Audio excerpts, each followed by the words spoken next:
Hello, everybody. sPidA here, the Fight Car Podcast, coming to you from San Antonio, Texas. I'm inside the HOJ training facility.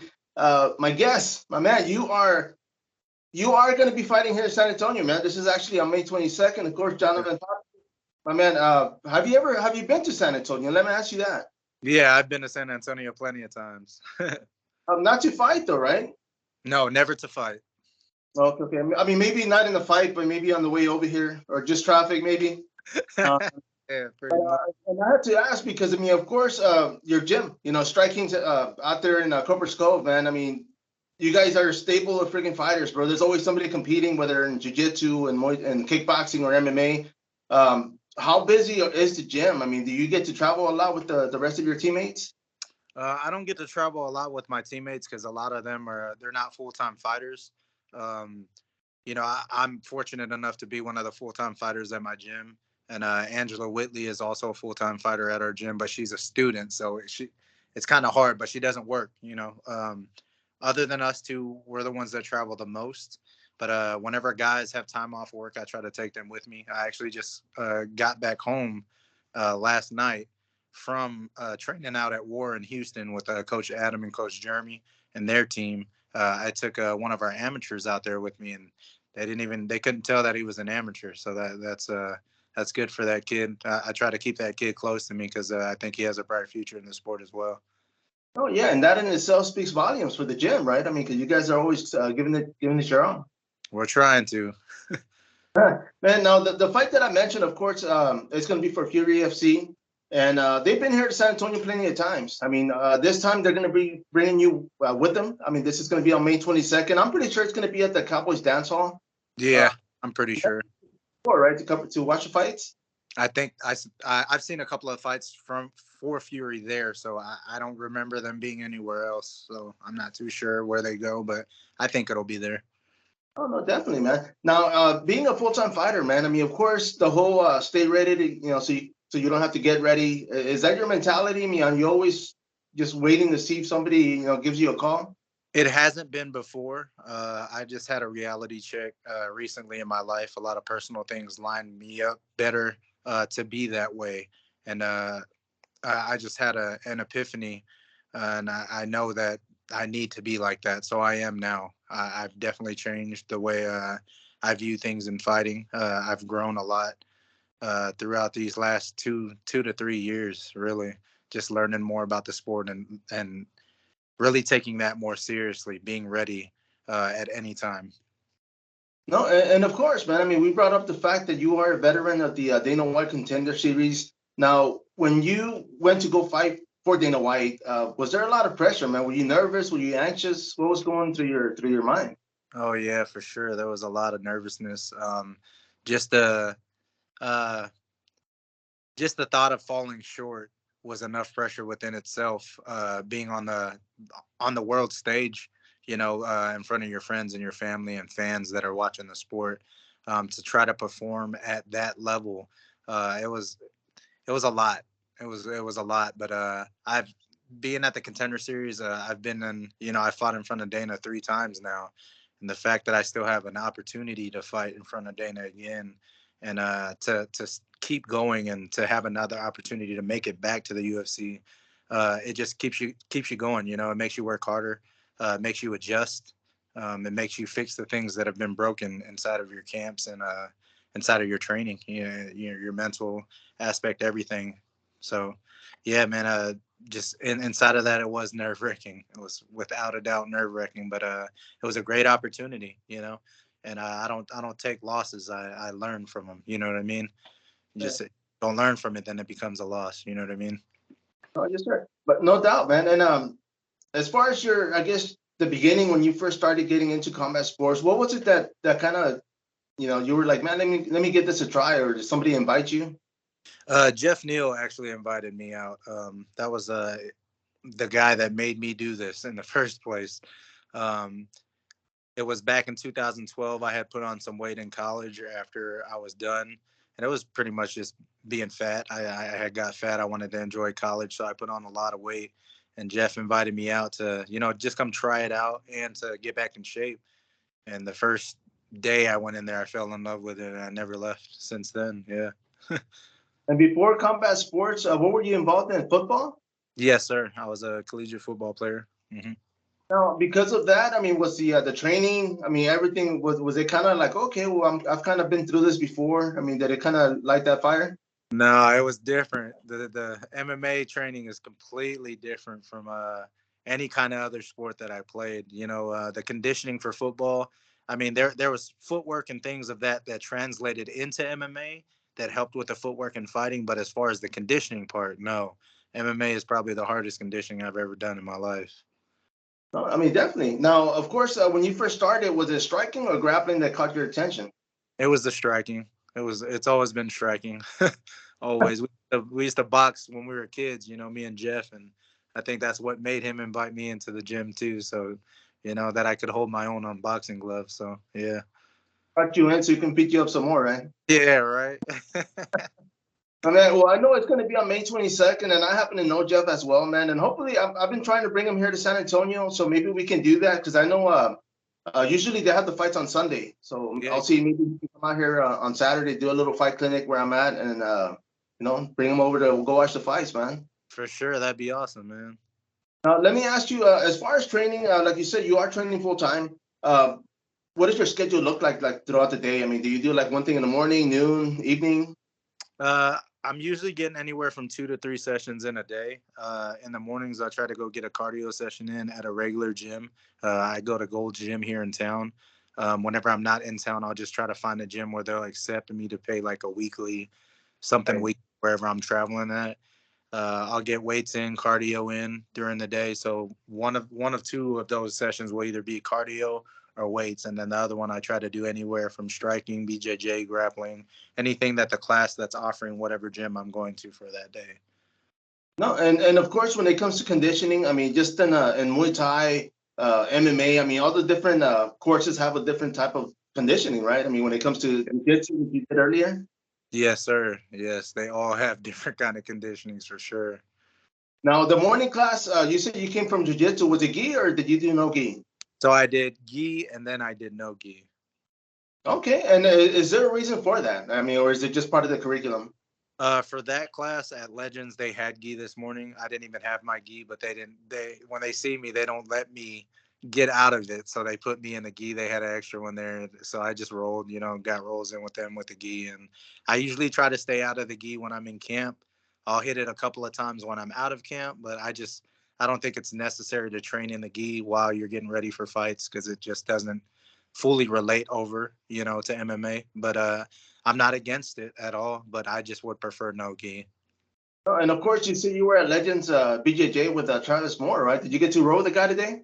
No, Travis wasn't there. His actually understudy Jimmy Altman was there, and that's actually an OG with me and Jeff that we all started with them together at our original gym when we started this whole thing. And they're both black belts, so And of course, I mean, you going. I'm pretty sure Travis knew, so he didn't show up, right? Maybe. no. Travis is a bad guy, man. Travis is good on the No, mat. yeah. I mean, I've been following them. I mean, even with Jeff, since they were amateur, especially in the MMA circuit. So yeah, I mean, the guy's been around for a minute, so he definitely knows his stuff, man. Now, let me ask you, as far as combat sports, man, because I see you wearing that shirt. Do you follow other sports? Yes, I'm very into all kinds of sports, man. I'm actually watching March Madness right now. My team's still in it, so I'm pretty excited about that. And obviously, everybody that follows me knows I'm a diehard Broncos fan. So, yeah, man, I watch everything. No, no, definitely, man. And of course, I mean, I'm here in San Antonio, and March Madness is like literally right behind me, man. I'm in the Yeah, downtown area, so traffic over here was horrible, bro. I'll say that much, man. So, that's but yeah, awesome. let me ask you this because, of course, you come from football, so of course it kind of stayed with you, or I mean, do you kind of watch it now and think, man, you know what?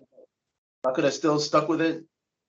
I was just too small for the sport. I wasn't, the greatest guy, and just that market is a little bit more open for guys that have genetics and guys that are freaking 6'5", running 250, running four nines and 4.8s. I just wasn't that blessed. No, man, I lived it out. Because after I played a little bit of semi-pro and I lived it out and I just know it wasn't for me. And I'm just fortunate enough to still be able to compete as an athlete in MMA. So the fact that God blessed me with this opportunity to keep doing something and keep living in a competitive nature, to have this in my life was is just a blessing, man.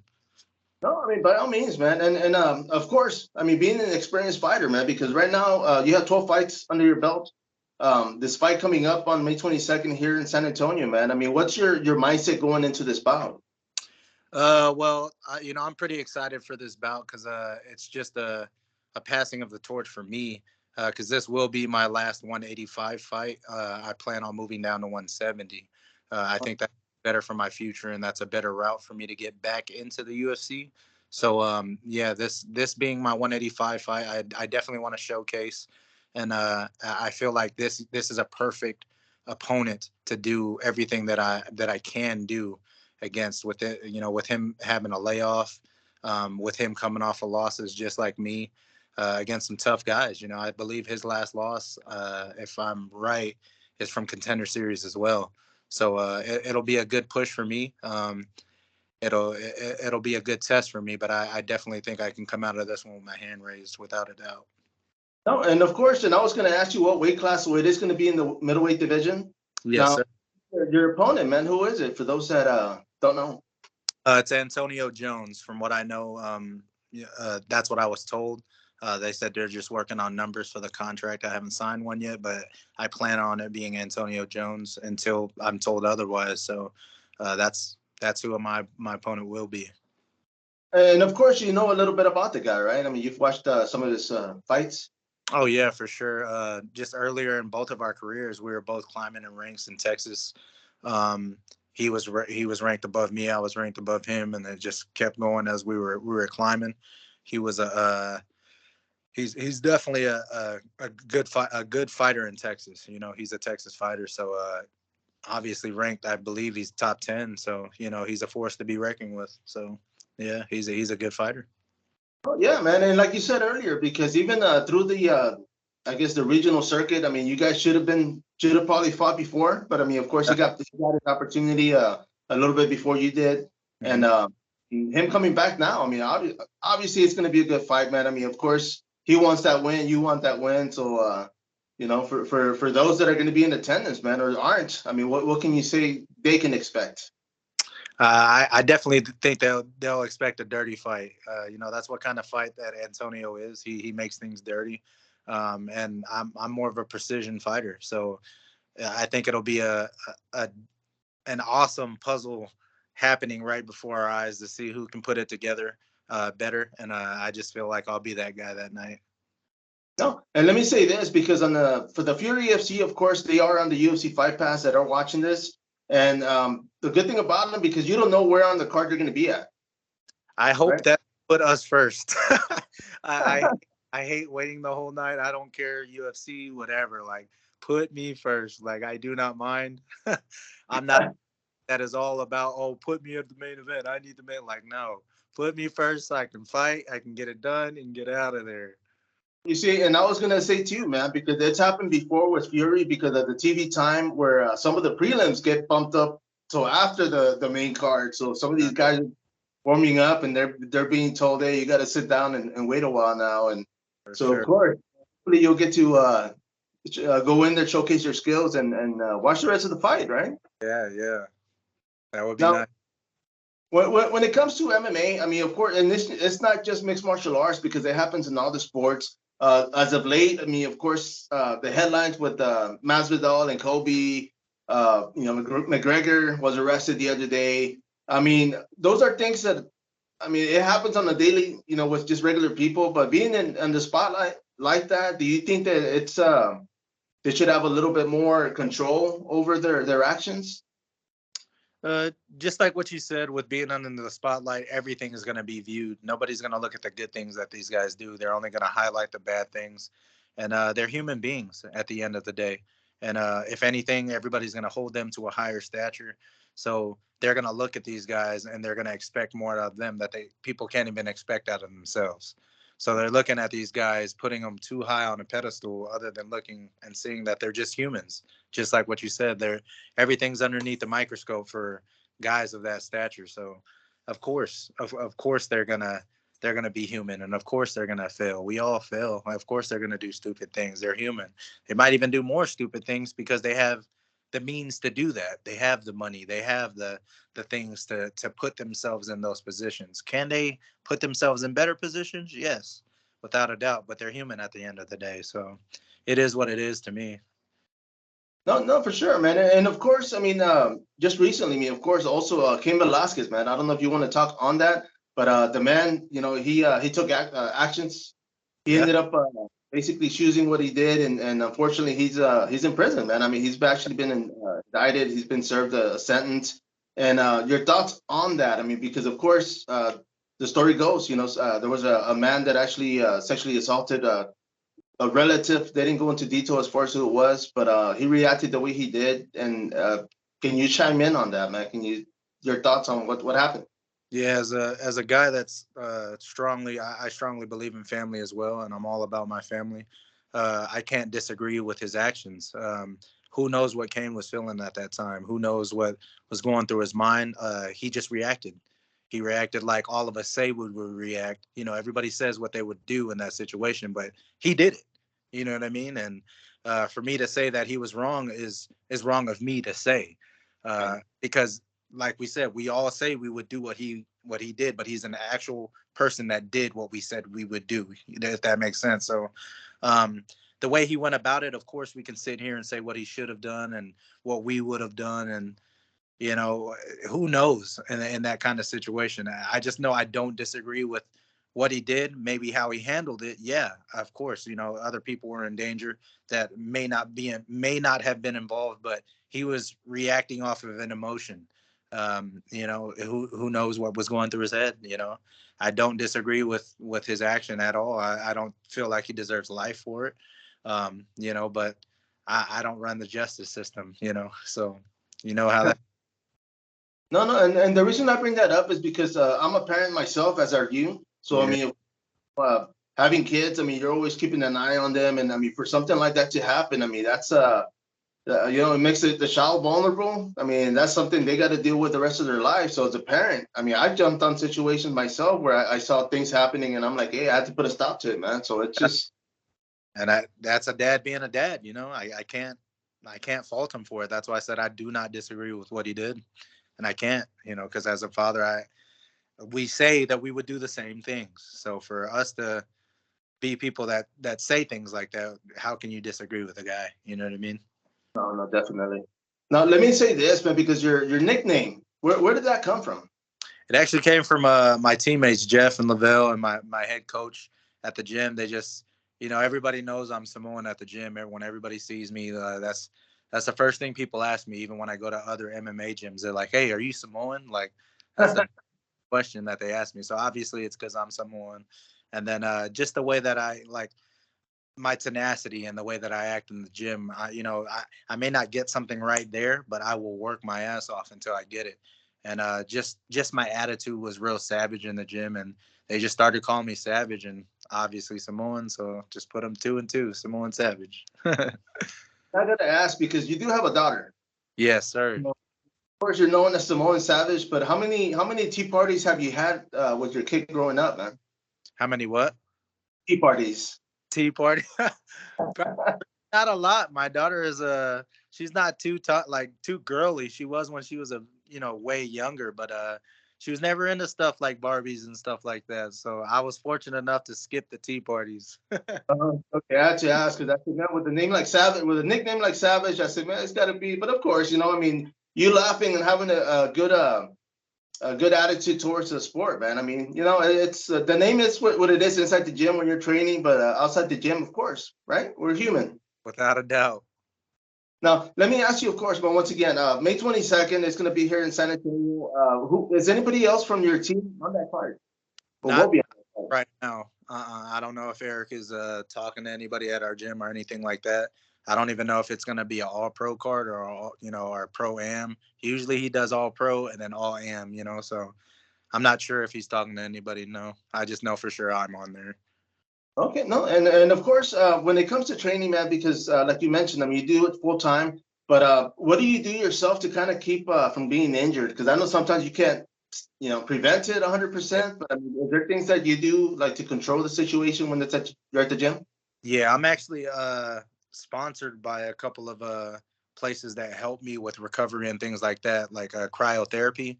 I'm sponsored by US Cryotherapy, so I go there. They have so many recovery tools that I use there.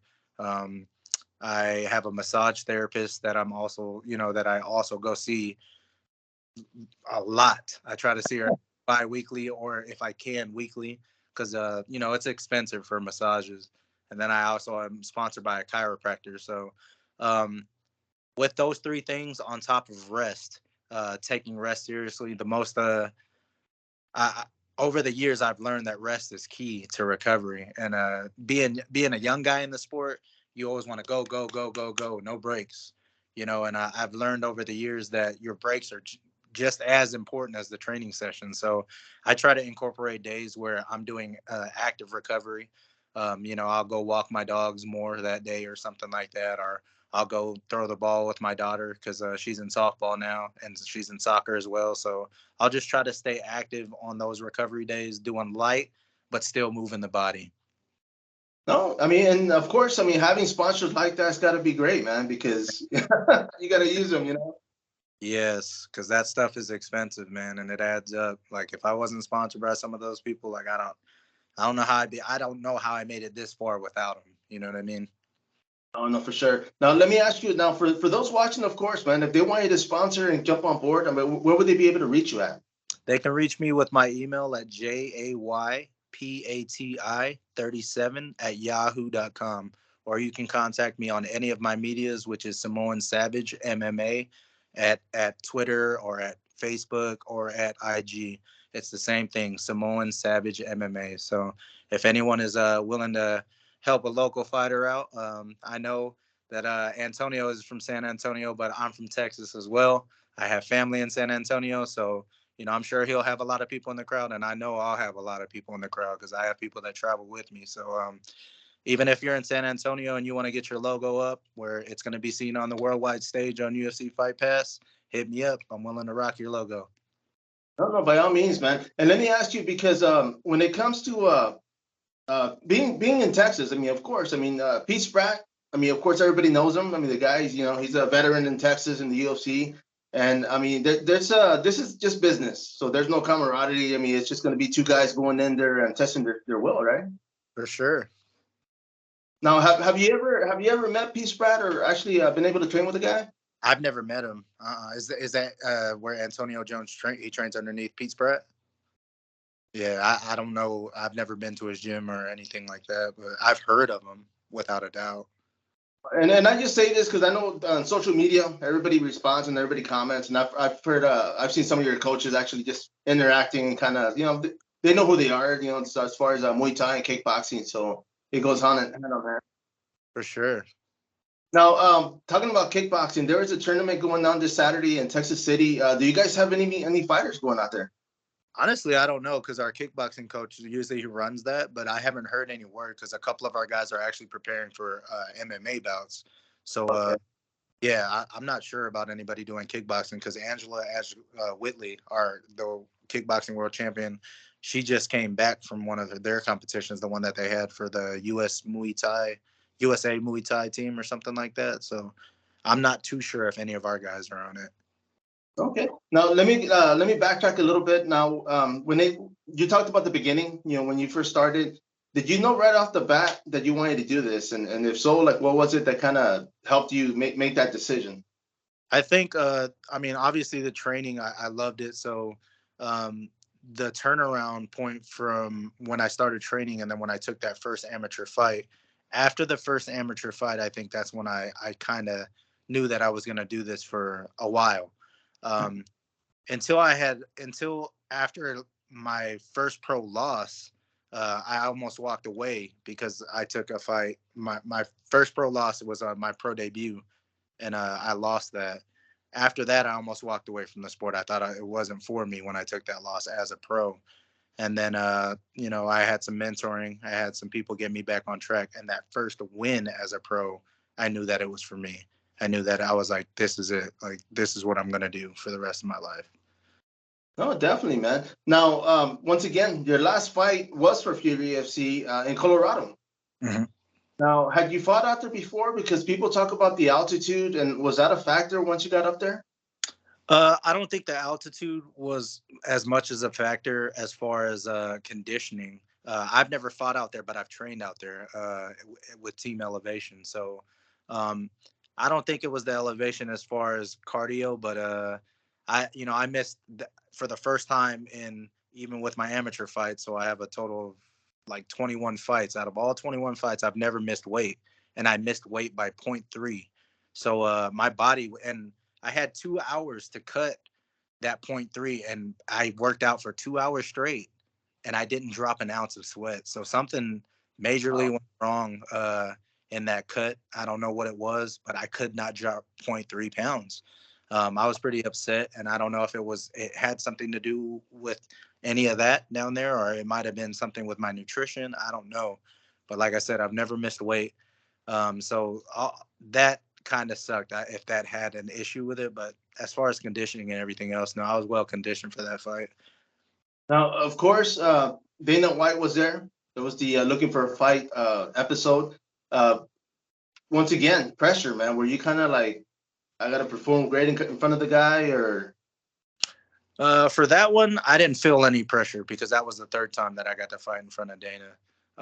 And they already know who I am at this point. Like they've talked to me too. So I know that they're not just when they come to those nights, they're not just coming to they didn't come to just look at Joe. They were looking at both of us. So to know that they think of that of me, I know that the fact that I planted that seed in their head, that I can re-blossom that seed. I can remake it grow. And I just need to fix a little bit of things. And I think that's why we're going down to 170. Um, I never feel pressure in front of them anymore because I've been in front of all the big lights. I fought in front of Dana for 3 times. I fought at Dana White's contender series in Vegas. I went through the Apex. I felt all of the highs. I feel like, other than fighting in front of a big, Las Vegas crowd or something, but everything else, nah. I just I'm slowly sinking into who I need to be in there with all these experiences, and I'm just using everything that I've been through to set me up for what's coming. No, and of course, like you said, I mean, this fight coming up is going to be your last one at 185. So going in there, I mean, of course, it's you're determined to get that win. Next fight, go down to 170 and start the career all over again, man. Because obviously, like you said, you already planted a seed in somebody's ear, so they know about you, and it's just a matter of you to start stacking some wins and getting that call. Yes, sir. Now, let me ask you, of course, where you're at, I think you guys are like an hour and a half, 2 hours away from San Antonio. Yeah, about 2 hours. And come fight week, I mean, it is going to be on Sunday. Are you guys planning on coming here a little bit earlier? I mean, of course, for weigh-ins, but is it going to be like the day of weigh-ins that you guys are showing up? Uh, I'm not sure. I haven't even thought that far out yet. I do plan on staying after the fight. Oh, Um, okay. I like to plan ahead, but before I'm not too sure since it's not too far away. You know what I mean? But usually, with fights, I do like to segregate myself and be in that fight setting for a week. That way, I'm away from my family. I'm away from distraction. I'm away from those things. So usually, I do travel early, even if it's close, and I'll be there at least 4 to 5 days ahead of weigh-in. And that's how I like to do it. So I Right. see it not happening. No, well, by all means, man, because I mean, my studio is here in downtown San Antonio, man. The facility, of course, huge facility. I mean, you're more than welcome. I'll talk to the owner here, and if you do get here a few days early, be more than welcome to come in here and stretch out, man. Definitely use the Sure. facility. Yeah, man, I'd love that. I'd love that. Definitely, and I will keep in touch with you on that. But my man, I do appreciate this. I know you just had a workout, so I'm gonna let you go. Good. But we can finish this off. What was that? Any last minute things to wrap this up? I just want to thank you for the opportunity, man, and I hope your podcast continues to grow. I hope all the stuff that you're doing for our local fighters that they realize how important it is not only to us but to help you out. That we can grow together. You've been a guy that has stayed in contact with me even when I was low. So if there's anything that I can do with blasting this out, I just want people to know that you're a genuine guy. You're a genuine dude. and that you actually care about the local fighters, you care about the local scene, because you take just as much as time as we do to interview us and to help us be seen. So I just like to thank you, man, and say that you're doing a great job, bro. And I appreciate you so much for what you do, not only for me, but for the rest of these fighters, man. I really appreciate you, man. And I appreciate you saying that, man. Thank you. Means a lot. Definitely. Let me. I'm gonna wrap this up, but don't hang up yet. All right. Everybody, Jonathan Pati, Simone Savage. This is the Fight Card Podcast. Until next time, follow up.